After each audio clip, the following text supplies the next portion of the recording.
Place me on display before the body decays. Salvage every piece of the body that can be saved. Let it rain on this, the most eventful of days. And for the final performance, I lay before you dormant. Brilliant display of stillness, beautiful bouquets. And to this theater of death, my carcass a beloved ornament. His name alone on the bill, and how the venue is filled. Event full of suspense, a crowd couldn't be less thrilled. When you laugh loudly. When you cry, bawl.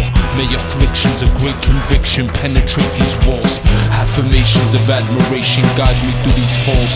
Sentiments of the truest purity sanctify my being. Whether I transcend armored into an effervescent beam, or surrender my spiritual essence to the great unknown, to again become one with the great unseen. It is as nature intended it. Our particular brand is of a certain expectancy, that of a short-term span, infinity deficient. But evidence of our undying legacy will suffice.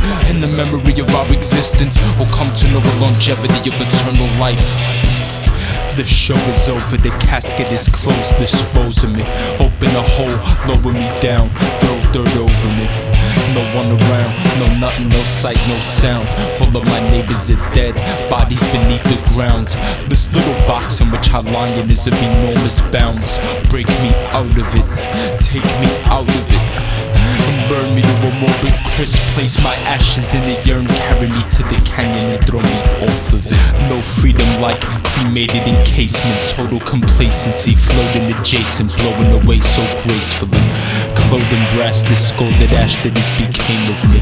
On top of the misty rock, clouds pass you by, and a fast-paced slow life passes you by.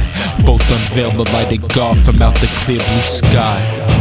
A naked truth before the naked eye, the irrefutable that no one can deny. And of the same organic matter that will grow and decay, there will one day